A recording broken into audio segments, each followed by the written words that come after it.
Today we're going to look at how the correct application of skills and techniques can get you around corners faster without sending you around the twist. In an earlier edition we've looked at standard cornering techniques, core fundamentals for cornering, and we're going to have a quick recap on those because the fundamentals don't change just because the corner itself has a different physicality. There are many different types of corner, different shapes, different sizes and different features. You've got switchbacks where the trail turns 180 on itself with a very tight corner. We've got flat corners, we've got adverse camber corners, and today we're going to be looking at berms.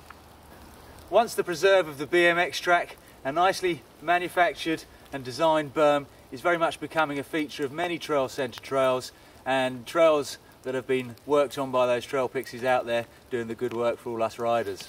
Although the shape, style and size of a corner will change, the core fundamental skills that we're going to employ do not. Those building blocks remain the same. We just apply them in a different manner and at different times and to different levels. The 8 physical elements will combine to create a level of confidence and commitment and control in your cornering, so rather than disrupting your flow, we'll leave you with that warm glow. Perhaps the most obvious of our physical elements that we're going to be relying on to smooth through corners and pin those berms is looking. Sounds obvious but easily and often forgotten or misapplied. My looking needs to start early and it's going to affect a lot of the other physical aspects, certainly the psychological aspects, but my performance overall. So as soon as I can see that there's a corner ahead, probably way back up there, I can start casing through and looking further ahead down the trail to try and plan my route. By looking ahead, I start to work out my line choice through the corner. I start to know where I'm going beyond and when and how to apply the rest of the physical skills. If I'm looking at the front wheel, I haven't got much time to react to anything and I'm not telling the bike where I'm going, I'm just telling it where it is. Looking doesn't just apply to the eyes, we need to look with the whole body through a corner.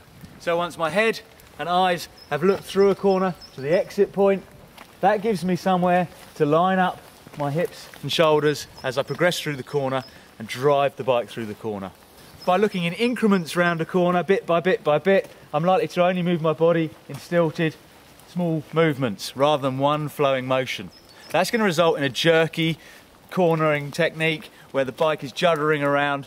It's going to affect my confidence, it's going to affect my commitment, and it's going to affect my overall performance.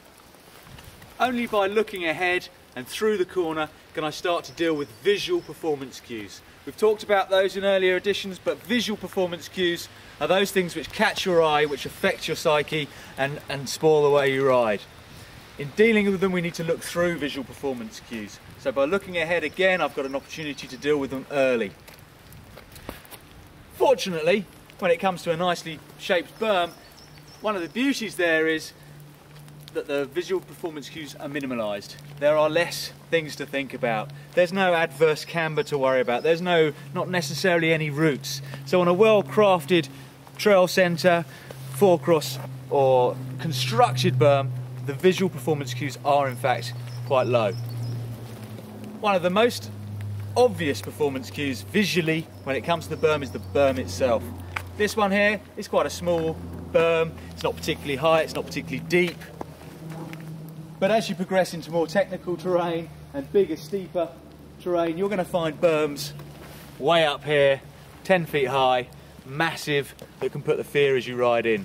They'll draw you in and suck you in and have you looking down at the front wheel or just ahead of it rather than through it, relying on your skills and technique to get you around. One of the most common mistakes people make when they're riding a berm is to only look to the end of the berm, always worrying about whether the berm's running out as they progress around the corner. If you look to the end of the berm, you're pretty much going to end up there. On this one, as I get to the end of the berm, if I'm looking at the ground or not far enough ahead and not through the corner, when I do eventually lift my head up, I see a tree. Only think one thing's going to happen, I'm going to start applying the brakes.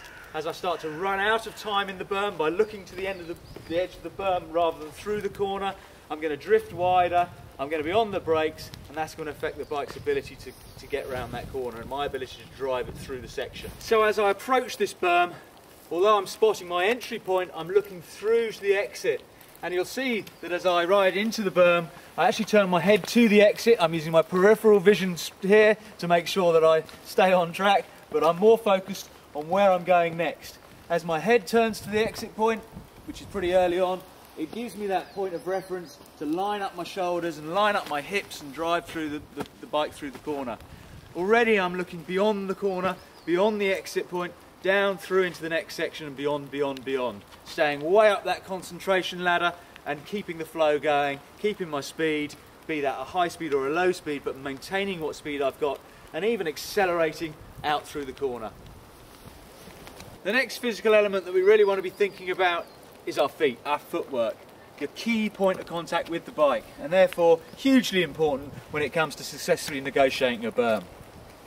There's a school of thought that says because the trail is banked, you don't need to drop your outside pedal, you can go around level pedaled.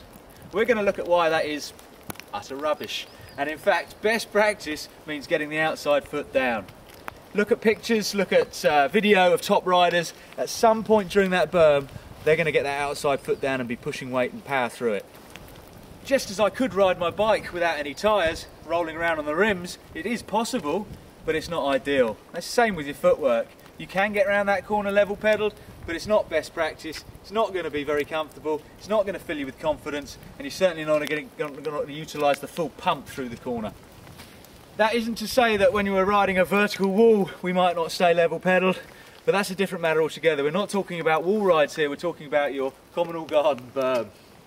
The steeper the face of the berm, the more likely we are to be able to successfully negotiate it with level cranks, level pedals, but in reality, the power of the acceleration out comes from good footwork, dropping the outside pedal and being able to pump through the bike more successfully.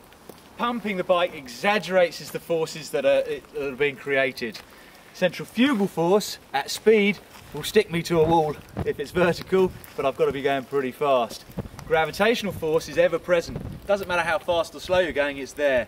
And by having the outside foot down and standing over the bike and pushing through and down and through the bike, we can utilise that every corner. It doesn't matter whether I'm going at 5 miles an hour or 55 miles an hour, that footwork will increase the ability to pump through, create traction, create acceleration out of the corner.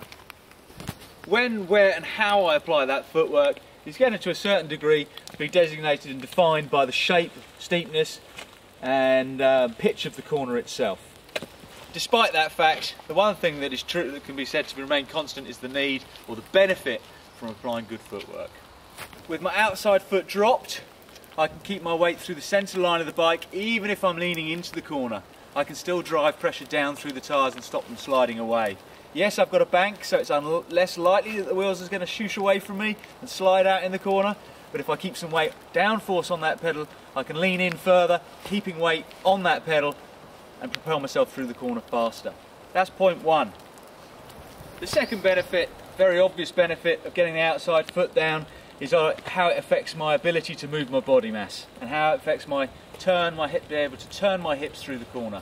Standing as if level pedalled, I can turn my shoulders to the exit point of this corner quite freely, but my hips are somewhat restricted in my ability to twist through the corner. 1 foot up, 1 foot down, I'm much more free to twist and I can open up my hips and turn them through the corner far more effectively. So by dropping the outside pedal, we're going to be much more effective in our use of our body position.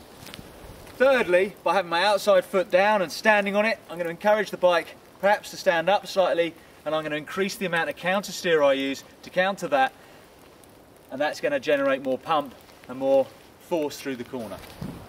And finally, by having my outside foot down, I can utilise more freely the gravitational pump pumping down and through the bike than I can if I'm level pedalled. So there's 4 reasons, if you need them, to make sure that you get that outside foot down and utilise and maximise your key point of contact with the bike and make sure that your performance is high and your satisfaction levels through the roof.